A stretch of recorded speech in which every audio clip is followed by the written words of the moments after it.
How gambling controls sports and America. It's got an NFL offer. I think I'm going to take it. The updated Super Bowl odds. The Rams as the favorites. Yeah, that's right. But gambling is really a problem in America. Not even just on like young kids. Like it's also a problem with just like 40, 50, and people that are retired. Because people that are retired, they're getting their pensions or they're getting their little 4% withdrawals on their 401k or their long-term savings accounts, and they're using that money to gamble, and they're doing that every single month after paying their bills, and they're left with like net zero, savings besides, after paying their bills, which is just, bad. And there's so many times where like people have come up to me at the gym, like kids trying to learn how to do this stuff, and it's not good. It's going to have long-term negative effects, not just financially, but also psychologically.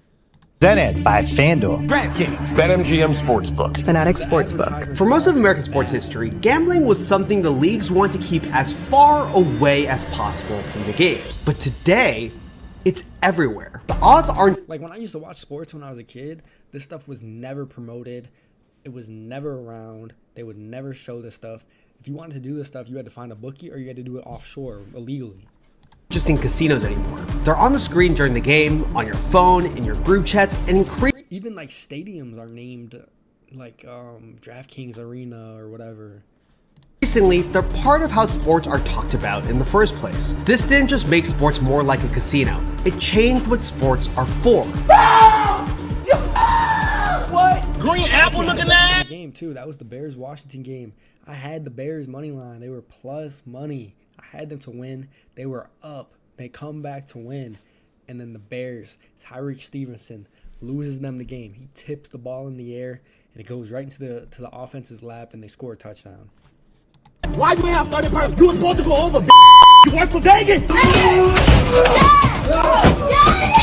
That's crazy. The spread of gambling didn't stop with sports. Now you can bet on elections, on interest rates, on wars, on politician deaths, on the future of entire countries. So how did we get here?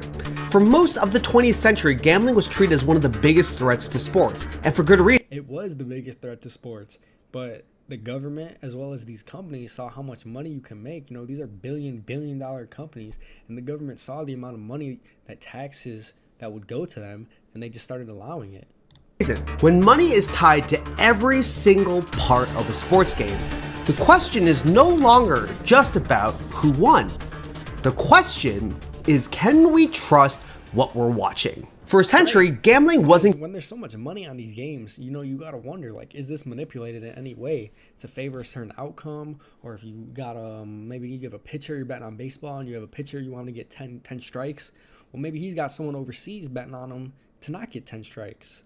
That's like easily manipulated. And obviously, if it's someone like Yamamoto or Scooball, one of these big names that are getting tens or hundreds of millions of dollars, those people, they're not gonna risk their career to do something like that.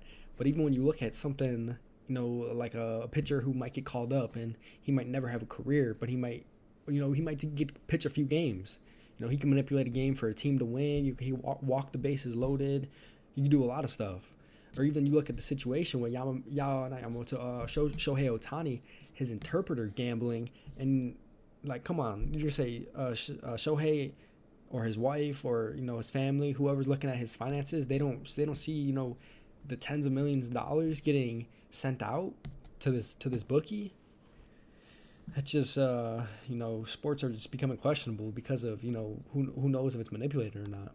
Consider fan engagement. It was a cancer, the only thing that could actually kill the American miracle of professional sports. In 1919, 8 members of the Chicago White Sox took a payout to tank the World Series. Yeah. They didn't just lose, they sold the game. And when the Black Sox scandal broke, it broke the spell. It made the fans realize that the drama they were paying for might just be a script written by bookies. As a result, in the 1920s, Major League Baseball created a brand new position with sweeping authority over the game, the commissioner. And the man chosen for the job was federal judge Kennesaw Mountain Landis. Landis understood something fundamental about professional sports. It wasn't just about whether or not the game was actually fixed, it was about whether or not the fans believed the game was fixed. Because once... Right, like there's something like WWE who it's scripted, right? Like these matches are not necessarily authentic. The punches are fake. They have a predetermined outcome. The winner's predetermined. but does it matter? When there's money being wagered, yeah, it matters. But let's say an MLB or NFL, NBA, NHL, any of these leagues had a predetermined outcome. Would it matter if there wasn't money being wagered? Fans stop trusting the outcomes of games, the entire system collapses. Landis swung the axe. He banned all 8 White Sox players for life, even the ones a jury had acquitted. Nationally, it was viewed as one of the most despicable things in all of America. The message was simple. Which I don't know why the people looked at it and, said, oh, this is the most despicable thing. Because the United States was still kind of early, been around for 140 years or so. I guess they didn't have access to as much information as we do now, but everything's corrupt. The way the way the United States was founded, the way 13 colonies was founded, the way states and taxes and everything, gets organized was corrupt. So it just shows how little people knew that they were saying this was the most diabolical thing that could happen at the time. A sport ball game getting rigged. Near a gambler was a death sentence for your career. Gambling was an existential threat to the game itself. But the money was always there, lurking in the shadows. By the 1950s, the fix had moved to college hoops. This was the era of the point shave. Mobsters didn't need players to lose the game. They just need them to adjust the score, to keep it close, to win by 4 instead of 10. It was a subtle, greasy way to steal from the public, and it turned the locker room into a satellite office for organized point shaving like this is still going on. This last year, I want to say multiple times over the last few years, there's been multiple cases of college athletes point shaving or only winning by a certain amount. There was a big game not too long ago. I want to say about a year ago. There was like hundreds of thousands of dollars on like Arizona State or a school that was not getting that much action on the spread, and they come later to find out that there was a player involved in point shaving. Crime. The pattern continued decades later. In 1978 and 1979, Boston College basketball players were recruited into another point-shaving scheme. The operation was run by mob associate Henry Hill, later immortalized in the movie Goodfellas. And then came Pete Rose, Charlie Hustle, the man with more hits than anyone in history. When it came out that he'd been betting on his own team, the leagues didn't care about his legacy. They nuked it. The punishment sent another unmistakable message. Even the greatest players in baseball. Isn't it so ironic that all he was doing was betting on his team, betting on his team to do good and betting on his team to win.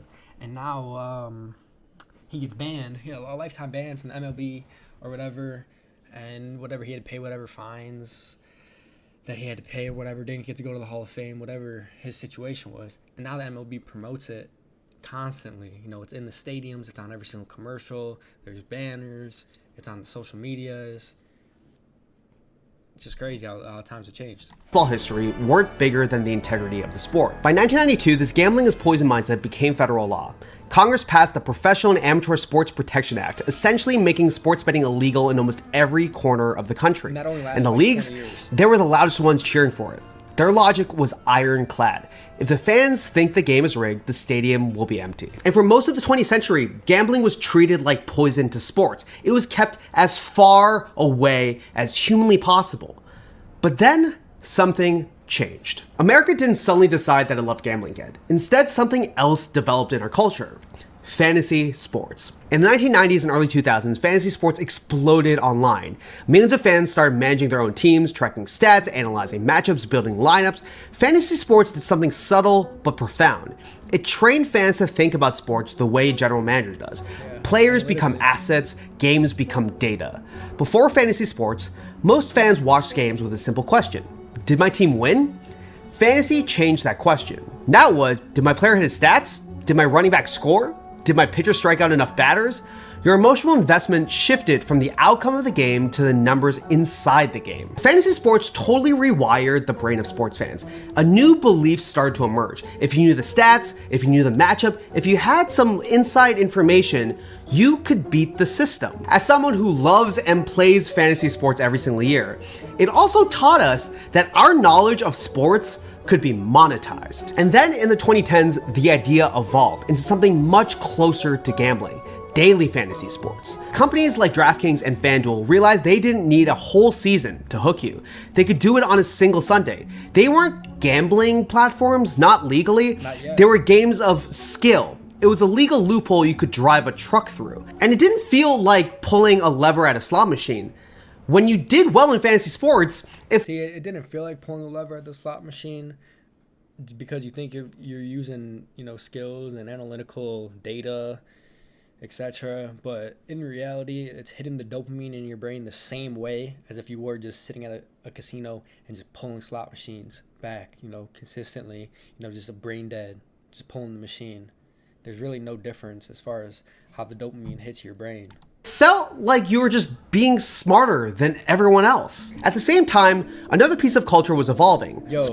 Speaking of this, Madden Ultimate Team was the best game. Or not the best game, the best game mode inside of a game.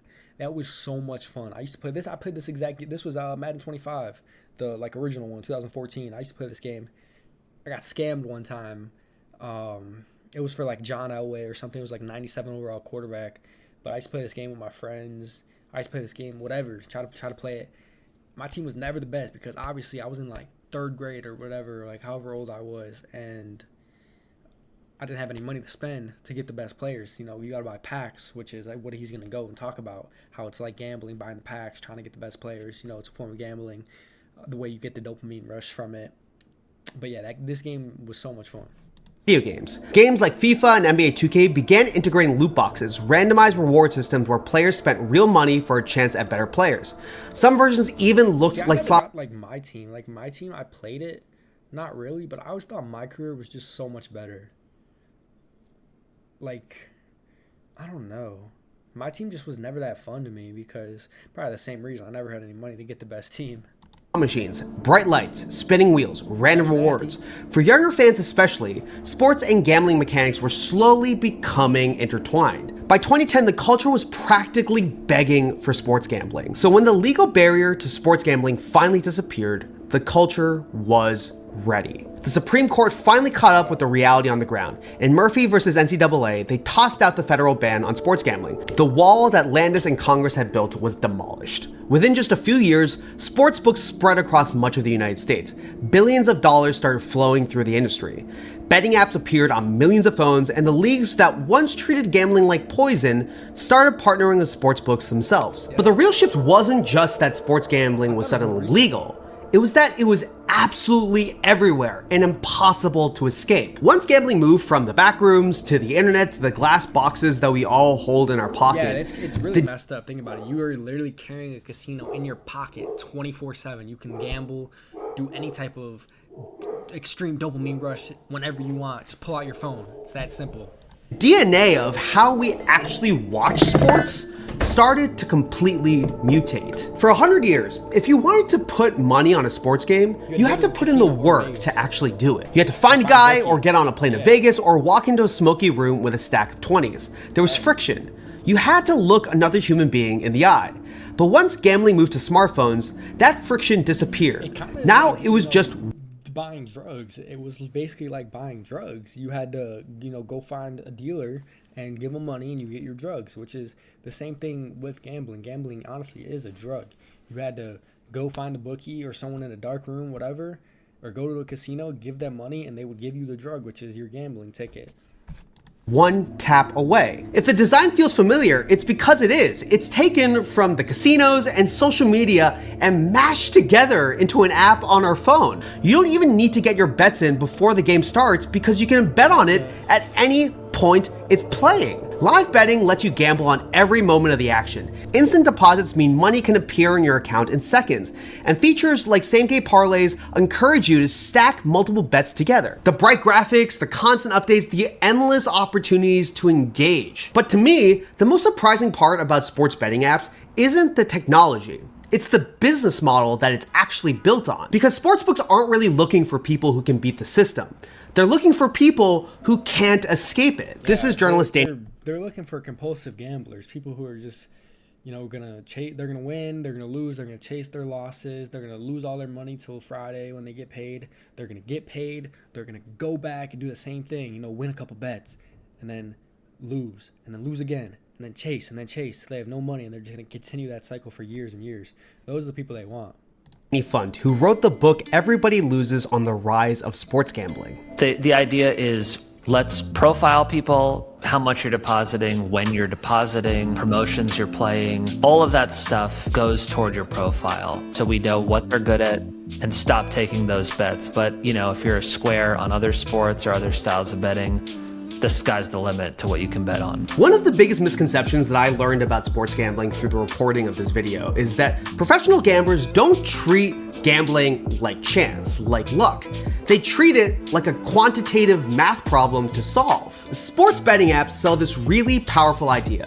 If you know more about sports, you can beat the system. You can make more money than other people in your life. Isaac Rose Berman is a professional sports bettor who specializes in tennis. He approaches gambling less like a fan and more like a financial trader. If you can systematically beat the sportsbook, they will kick you out. If you are able to keep betting, it means that they have deemed you to not be good at this. FanDuel and DraftKings employ very smart people and pay them very large amounts of money with the sole purpose of figuring out who is good on their platform and kicking them out. In other words, these apps aren't neutral marketplaces. They are designed to extract as much money as humanly possible. And once I learned that sportsbooks don't actually want professional gamblers, I learned something else that was absolutely fascinating. Very predatory. Like, these books are very predatory because they'll see you losing a bunch of money and they'll give you a bonus bet, so you keep betting, and then, you know, they'll do other things. They'll give you different comps at casinos or different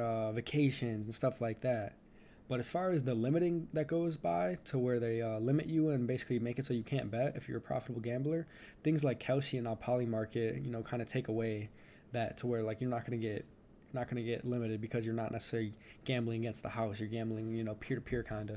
You have an account that has a lot of sports gambling debt. You can actually sell it to a professional sports gambler so they can make money on the app themselves, because the sports apps think that the gambler associated with that account is someone who loses a lot, which gives professional gamblers a lot of room to make money before the apps realize what's actually happening. And the more you look into sports betting apps, the more it feels like the system is designed in very specific ways to produce very specific outcomes. And the idea that design shapes behavior actually applies to a lot of things beyond sports gambling. Most people think shaving irritation is just normal, that razor burn, tugging, redness is just part of the deal. But like a lot of narratives we accept, it's actually a design issue. Most modern cartridge razors flex. The blades pivot, they move, they deflect mid-stroke, so the angle changes while it's touching your skin. Some hairs get cut clean, others get pulled, and instead of fixing that problem, the industry just added more blades and lubrication strips. This video sponsor, Henson Shaving, took an opposite basement using shaving will get uncomfortable with it. Something else had to happen first. It had to be normalized. And one of the biggest forces that helped do that was sports media itself. Download the DraftKings Sportsbook app. Presented by FanDuel. Brought to you by our friends at ESPN Bet. For decades, sports broadcasts avoided gambling almost entirely, but after legalization, the odds started appearing on screen. Pre-game shows began discussing point spreads. Wow, they showed that in 2019. Odds to win 2019 NBA championship. Possible landing spots for LeBron. Legalization. Where was LeBron in 2019? LeBron was on the Lakers in 2019? No way. Oh yeah, he was. I went to a Lakers game. He didn't play though. They were 10-1.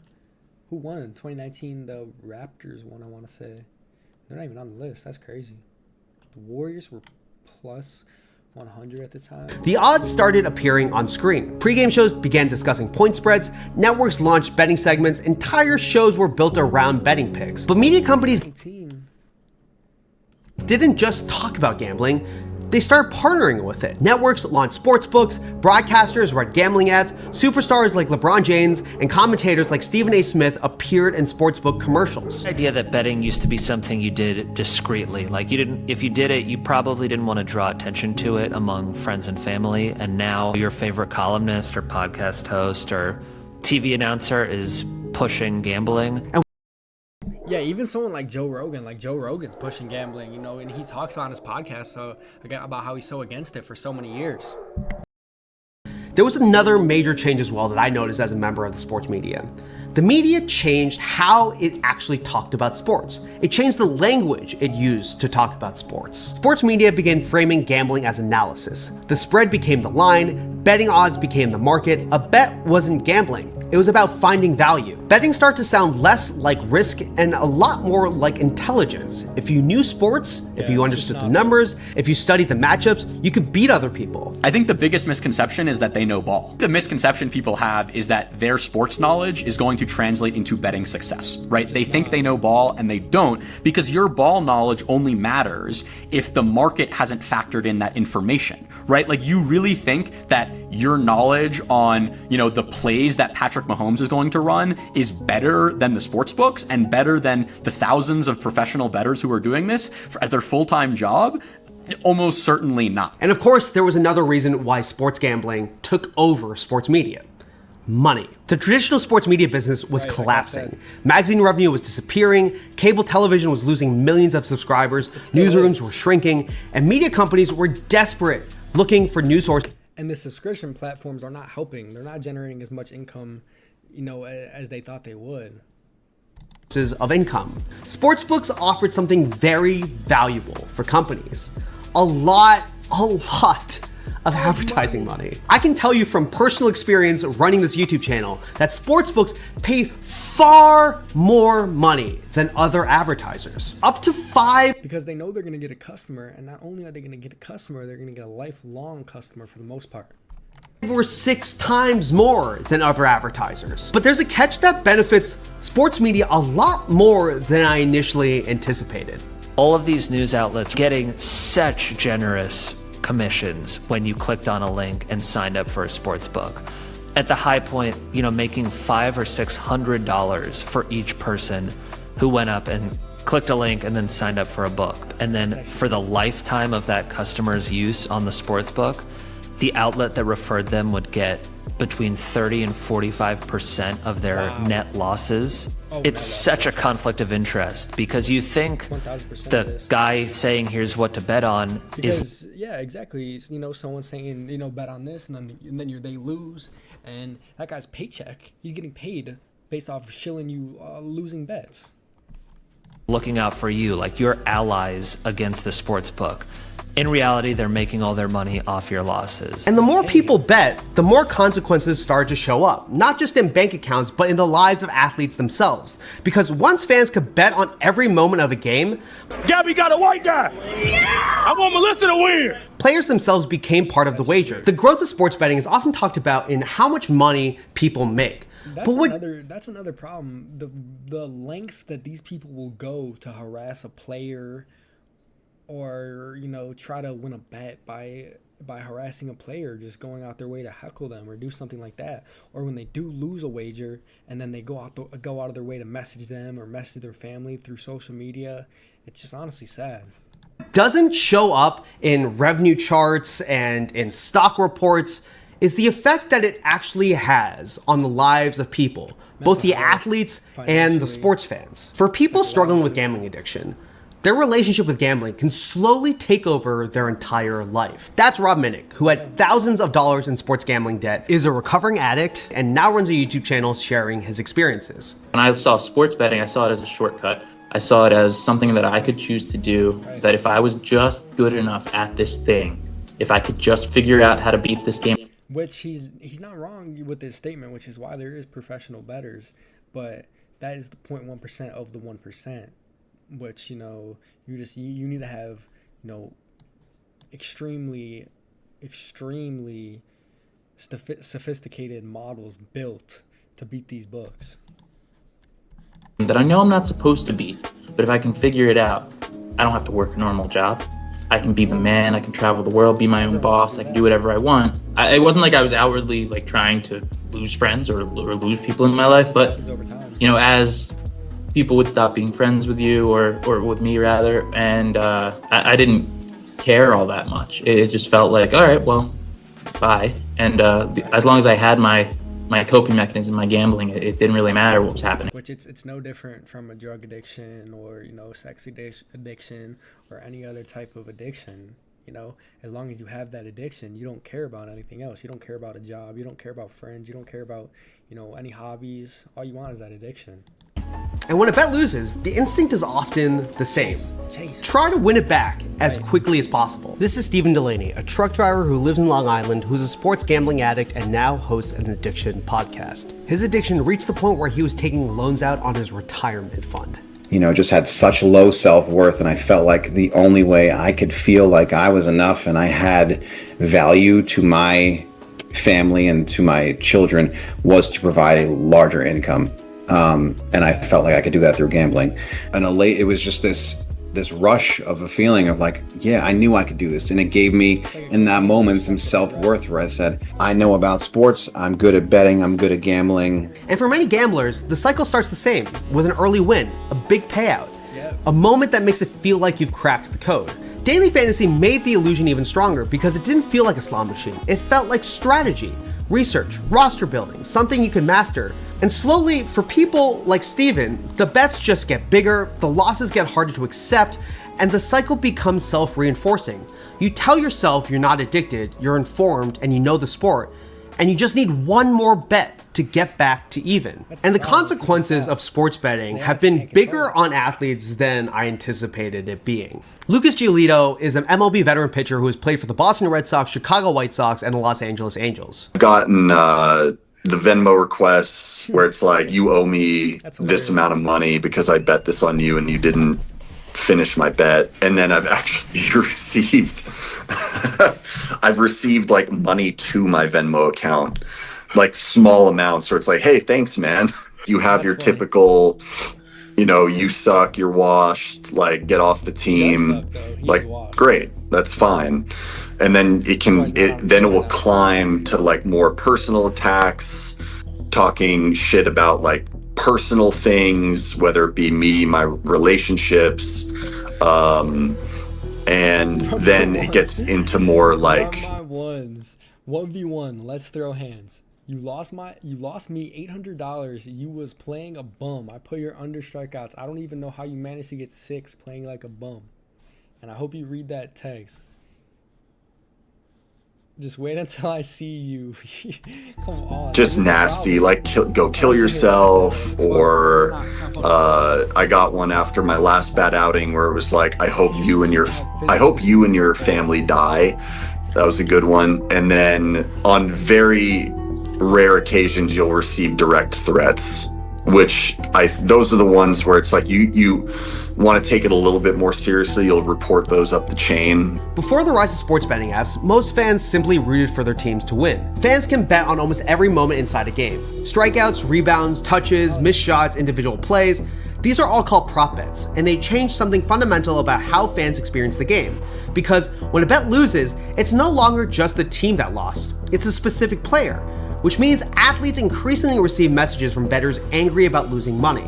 And with that kind of culture, scandal is all but inevitable. In 2024, NBA player Jonte Porter was banned for life after an investigation found he had shared inside information with gamblers and manipulated his playing time to affect betting outcomes. Investigations have also touched players like Terry Rozier and coaches like Chauncey Billups and others across professional and college sports. Major League Baseball has investigated suspicious betting patterns tied to players like Emmanuel Clase and Luis Ortiz. College sports, where athletes often earn little money and face enormous pressure, have long been vulnerable to gambling influence. And while sports gambling scandals aren't anything new, what has changed is the sports media environment that is supposed to keep these leagues and play. The media is supposed to kind of hold it down, but in reality, all the media does is just promote it. They promote it drastically, immensely. They promote it crazy. That people see it, they want to do it. Players see it, they want to do it. It's a way to make a quick buck. They want to make that quick buck if they could. Players accountable. When Pete Rose was banned from baseball, or when NBA referee Tim Donaghy was caught betting on games, sports journalism still had large investigative units. Newsrooms devoted resources to digging into uncomfortable stories, and today, a lot of those resources are gone. Investigative shows like Outside the Lines and Real Sports have been scaled back. Publications like ESPN The Magazine have disappeared, and the economics of sports media have shifted towards something else: transactional coverage. Breaking news, scoops. When the Terry Rozier scandal broke, ESPN had to remove a graphic advertising its sports betting platform. I remember this. They had they were talking about how these guys were gambling on the games that they were involved in, and then in the bottom right, look at they got the ESPN bet, bet $10, get $100 free or whatever. So that it didn't look like they were advertising sports gambling as the news of a sports gambling scandal was breaking. And all of this creates this really uncomfortable reality that almost every single major sports media outlet is financially tied to the success and the legalization of sports gambling. The fact that so many people in sports media are walking on eggshells when they talk about gambling and don't want to say the wrong thing that's going to embarrass an advertiser that's keeping their company afloat, or embarrass the leagues for doing business with those advertisers, or make them look like hypocrites for pushing gambling and then covering, the dangers involved with gambling. And hearing a former ESPN reporter say that, in effect, sports media is being bribed by all that advertising. I've been in sports media for almost 15 years now, and I have a lot of friends in this industry that feel really uncomfortable with the tension at the center of it right now. They often have to promote sports gambling on their podcasts or their shows, but they don't like the effect that it's having on the industry. And at the same time, they feel like they can't push back because the people paying and signing their checks are getting money from these sports books. Which is what I said earlier, these people's contracts, these broadcasters and journalists and all that, they're essentially getting paid from the sports books indirectly, because those sports books are given all the money, from bringing on customers. That, like, for example, ESPN brings those customers over, and then they're getting, it said 35 to 40% of losses for the extended period of time. Those contracts, like, where do you think that money's going? Obviously, there's net profits at the end of the day, but it's also going to pay for, journalists and broadcasters' salaries. And so when stories around gambling and scandals around gambling emerge, they feel like they can't be as aggressive about it as they would have been maybe 5 or 10 years ago. Because so much of the industry that is supposed to report on sports gambling and its scandals is now funded by it. It's a huge reason why I don't take sports gambling sponsorships on this channel. It's the reason why this video can even exist in the first place. So if you want to support sports journalism without sports gambling sponsorships, make sure to subscribe and leave a comment and share it with a friend. And all of this raises a lot of difficult questions, because if the incentive to gambling keeps growing, the pressure on the integrity of these leagues keeps growing too. And the expansion of gambling hasn't stopped with sports, because now there's entirely new gambling markets emerging that allow— This is crazy, like being able to bet. Look at Polymarket Better wins 400K on Maduro capture. Being able to bet on elections and the next president and who's going to win, for whatever, the Congress or the Senate in the certain state or whatever. That is it's just all ridiculous. It's like a Black Mirror episode. People kind of got away from hard work and they just want dopamine rushes however they can get it. People to not just bet on games, but on the future itself. Companies like Polymarket and Kalshi call themselves something different: prediction markets. They present percentages, which is easier to understand than sports odds. A market might ask a question like, will this candidate win an election? Will interest rates rise? Will a certain event happen before the end of the year? And the advertising slogan from these prediction markets is simple. They say that it's not gambling, that this is just a new source of information. It's a market where people are trading against each other. There's no house. And the reason why people are flocking to prediction markets, especially Kalshi, is that our incentive as a company, we win when the customers win. We don't win when the customers lose, and that's a huge difference in the model. They lose either the company wins either way, just because the fees that they're taking, deposit fees, withdrawal fees, the fee to place the wager. And I don't think they take any fees when you win, but they're winning no matter what. But when you look a little bit closer, the reality is much more complicated. Prediction markets often present themselves as crowds of ordinary users trading on ideas, but many of the biggest players in these markets aren't casual users. They're professional traders. So what there are is there's things called market makers, which are often, either very rich people, very successful bettors, or sort of large institutions, often like your Susquehannas of the world, who basically say, okay, here's what we think the odds are, and we are going to offer bets on both sides. And they actually just function just like a sports book. Sometimes you are going to be betting against your peers or against normal people. In reality, a lot of the time, you're betting against large hedge funds.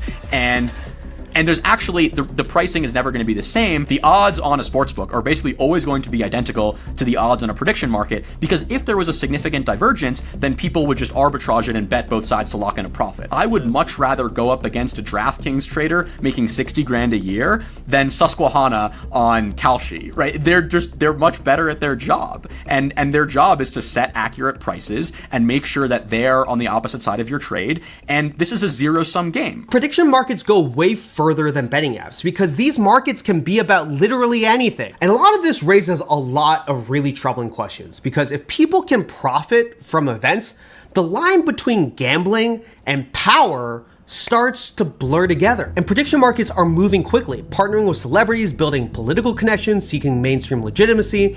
Even athletes have begun entering the space. One of the most surprising examples came from Giannis Antetokounmpo, the two-time MVP and interest, like having ownership in these companies. I believe Giannis Antetokounmpo, he has ownership in Kelce.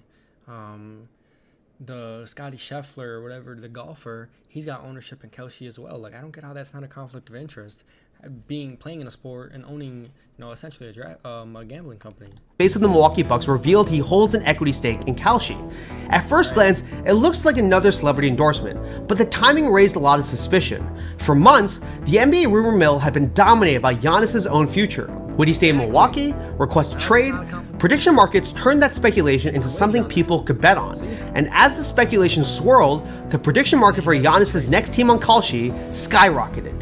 And so when the announcement came that Giannis owns part of a prediction market, the backlash was enormous. Let's take a moment to think about how insane this is. Giannis knows if he's going to ask for a trade, he's one of the only people on earth who truly knows what's going to happen. And at the same time, he's the part owner of a place where your money is being traded based on that very decision. The more chaos there is around Giannis's future, the more valuable his equity in Kalshi becomes. Thousands of trades, thousands of fees. And Giannis profits anytime anyone bets on his future, right or wrong. He's financially incentivized to keep the world guessing, to keep the rumors flying. And the NBA hasn't done anything about it. When asked about this at NBA All-Star Weekend, Adam Silver responded by saying, "In the case of Giannis, from what I understand, it's a minuscule investment, much smaller than 1%. Kalshi is worth $11 billion. Giannis is allowed to own up to 1% under NBA rules. 1% of Kalshi is worth $110 million.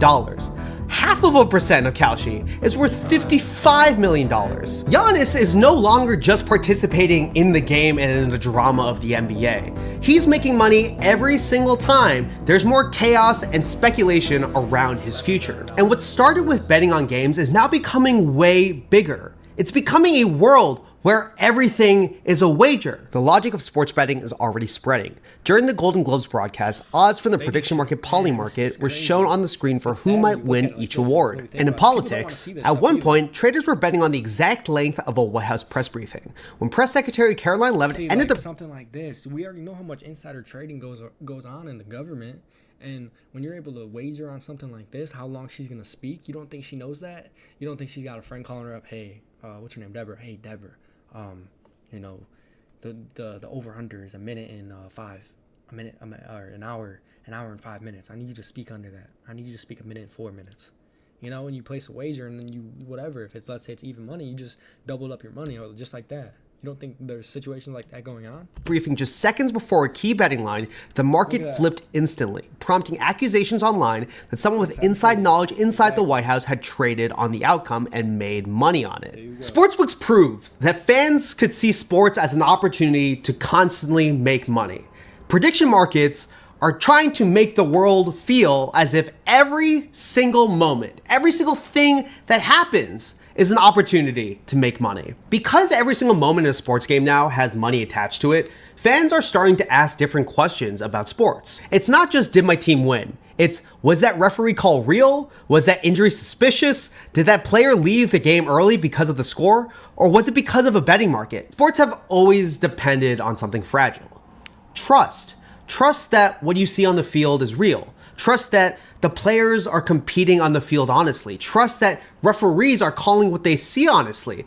It's not always perfect, but before sports gambling, there were fewer opportunities to question this trust. And once that trust starts to erode, the meaning of these games starts to completely change. Recent polls show that fans are worried about the integrity of games and whether or not what they're seeing is real. See, the reason why I never really got people that make this argument for sports being rigged is just because how much these players get paid. Starting NFL receiver, wide receiver one for a team is making anywhere from $30 to $40 million. Quarterback, same for quarterback. They're making anywhere from 40 to, I want to say the AAV, the highest AAV is close to 60 million. So who's gonna cheat a wager or rig a game for however many dollars for personal gains? I get people can fall into holes and stuff, but when you're making 40 to 60 million dollars a year for these top quarterbacks, it just makes you have no incentive to rig a game. A cornerback, starting cornerbacks can make anywhere from 13 million to, I'm trying to think. I think the highest is like 35 million, or not 35, a little under, maybe 30 million, 29 million, somewhere in that range. Like these people have no incentives to rig these games. And for a generation that has grown up with sports betting apps on the phone, sports is no longer something separate from sports betting. They're intertwined together. And the reason I think that sports gambling is a bigger problem than just in sports is because the issue isn't just about whether or not betting should exist or should be legal. It's about what happens when we make every single moment of our lives an opportunity to make money. Gambling has always been a part of sports, but something changed when betting stopped living on the margins and moved to the center of the experience. And once you start thinking this way, it doesn't just stop at sports. When you start putting a price tag on everything, the way you see the world gets twisted. We stop asking, is this actually true? And start asking, what are the odds? And when the world starts to feel like one big math problem, we stop seeing people as neighbors or friends. And also, you stop looking at people as your friend, as your neighbor, and then you start to wonder, how much of these odds or percentages and stuff is manipulated to, trick you, get you to put money on the other side, so these people can make money. We just see them as a way to win a bet. Because gambling didn't just change sports, it rewired our brains. The danger isn't that corruption suddenly appears. Sports, politics, business, money have always shaped decisions. What changes when gambling becomes part of everything is two things. It creates more opportunities for people with inside information to profit, and it makes everyone else more likely to assume that's exactly what's happening. Gambling has always been around sports, but what's changed is how deeply it's embedded in how we watch them. When betting becomes the dominant frame for interpreting a game, that mindset doesn't stay confined to sports. Apple TV puts like the reach at the bottom right, reach-based probability. I used to hate that when I'd watch the games on Apple TV. When betting becomes the dominant frame for interpreting a game, that mindset doesn't stay confined to sports. Thank you so much for watching. Let me know what you think in the comments. Make sure to subscribe for more.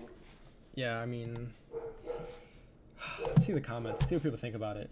Yeah, people are sick of it. What else happened? People are sick of it overall, though. They're selling you. He's got an NFL offer. I think I'm gonna take it. Sell you a solution. My dad told me a long time ago that there's too much money in sports for it all to be legitimate. I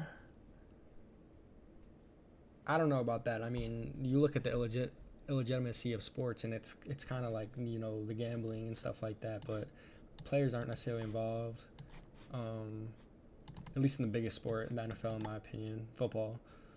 But yeah, I guess soccer, baseball, football, basketball, there's slight stuff people are getting caught for. Professional sports are now casinos disguised as sporting events. Yeah, that's a good argument. Jesus, that kid screaming at his dad while he is smashing the TVs giving me flashbacks. Oh, that's hilarious. I got an underdog ad watching this. Yeah, I'm sure a lot of people. You might even get a ad watching this video of a casino. But let me know what you guys think in the comments. Thank you.